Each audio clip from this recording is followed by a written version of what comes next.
Every day, 733 million people go hungry. That's 1 in 11 people worldwide, and that should just never be the case. So I want to show you how it's possible that we're providing one meal for every 20 views on our main channel video, and some of the things that didn't make the final cut. Starting off in Kenya, where we've been before to help with unlimited access to clean water. But this time, we're tackling another problem: food. Studies have shown that by providing a meal to these kids at school, attendance rates can increase by up to 50%, and scores can go up by up to 20%. Now, because of this, later in this video, I had to find out what is the real reason behind world hunger. And what I found out honestly shocked me. It's like the world's dumbest problem. Carol's the principal of multiple schools here. She was saying you can tell when kids are malnourished because when it's like recess, they don't play, they just lay around. That's why when you come to school, you'll find them weak and not energized. When you come during breaks, you'll just find them seated and they don't have the energy to play. And unsurprisingly, after everyone was fed, I noticed a remarkable shift in the mood. Are you enjoying the food? Yes. Kids were laughing, running around, playing with each other. They're chasing it. I don't think any of them have ever seen a drone before. I think I actually created a cult. All right, day number, 3 in Kenya? This is a lower income part. Schools are in worse quality than the ones we were in yesterday. These kids don't get meals here at school, so this is gonna change a lot of these kids' lives. Most of them are getting less than 1,000 calories a day. After this, they will have a consistent source of food at school. They'll learn more, they'll grow more, they'll get sick less. Overall, just be happier, which I think we all agree is what we want for kids. Go ahead. All right, we're at another school, this time with over 500 students. Show all the students. I did. This one has over 500 students. Show them all.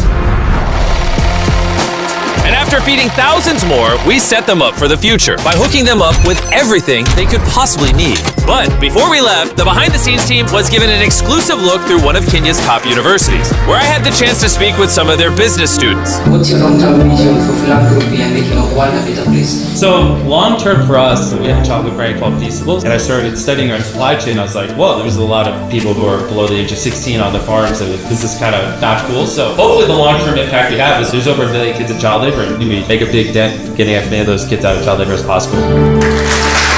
And that's why our next stop is especially important to me. Now we're in Ghana. This is where we source a lot of our cocoa for Feastables. So the school meal programs and stuff we're doing here is a lot more special to me. For me?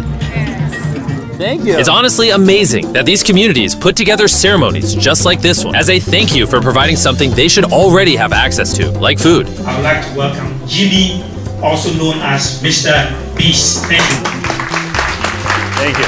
Like I said, I'm super excited to get this meal program going and some other community development, and excited to meet all of you and work with you. Thank you for having me, and thank you for all the kind words. I appreciate you.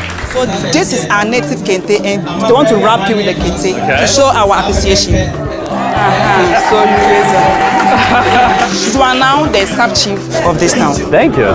Are you happy with how that went? Yeah, you're happy. Yeah, I think it went well. Thank you. Celebrations aside, one major thing I wanted to do in Ghana was check out some of the cacao farms. Adult farmers typically earn significantly less than a living wage, and their children are often put to work so that families can survive. We've been working hard at Feastables to pay all the adult farmers a living income reference price so that we can reduce child labor. And I got to see the cacao farms in person and shoot a video to promote this entire mission. You see, Big Chocolate pays their farmers so little that they make less than $1 a day on average. First, we pay 100% of our cacao farmers a living income reference price. Second, 100% of our cocoa is fair trade certified, which is the gold standard of ethical certification.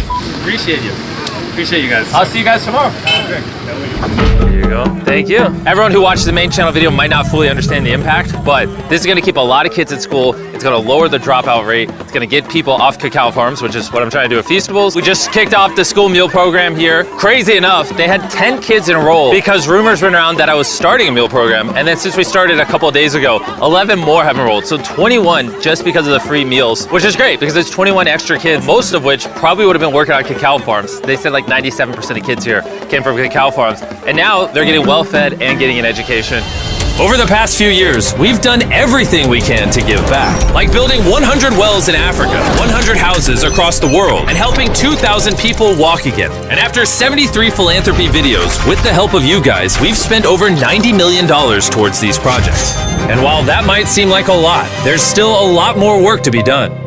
And while countries in Africa struggle with a lack of food, in America, there is too much food going to waste. How many people have you fed in your life? At least 3 to 5 million people. Isn't that crazy? It's unbelievable. This is Evan, and for the last 6 years, he's dedicated his life to building Sharing Excess, a nonprofit organization dedicated to reducing food waste and feeding those in need. And they've saved over 118 million pounds of food from going to waste. And it's all possible thanks to volunteers, donations, and this massive warehouse. This building alone is the size of 14 football fields. It has 700,000 square feet of refrigerated warehouse space. I didn't know buildings this big existed. Look how long it is. And this is just one section. There's a ton of these. Since unbelievable amounts of food end up in landfills each year, reducing food waste could literally end world hunger.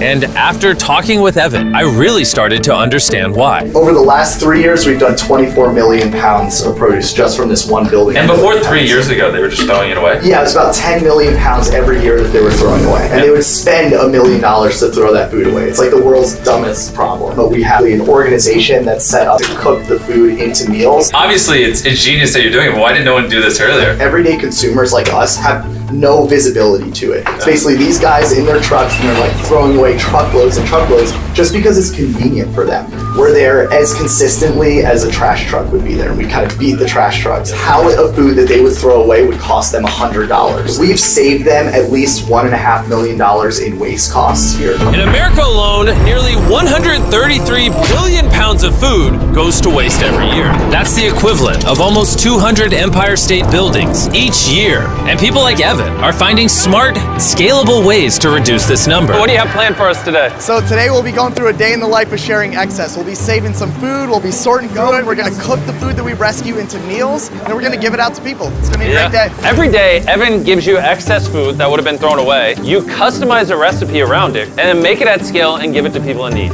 You are absolutely correct. For free? Yep.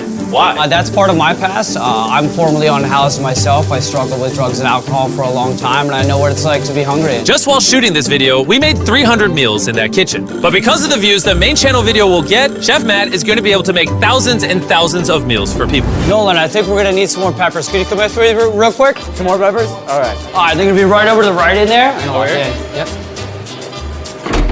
Did you just lock Nolan in the freezer? It depends what you mean by lock. You're my new favorite chef. Is this a lock me in the fridge bit? Is that what's happening?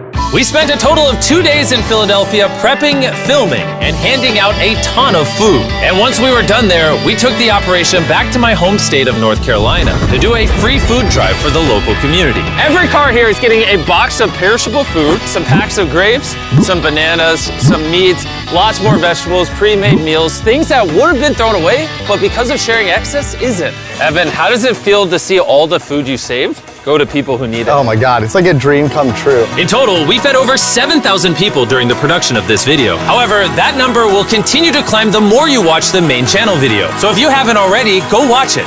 And if you've already seen it, go watch it again and give another meal to someone in need.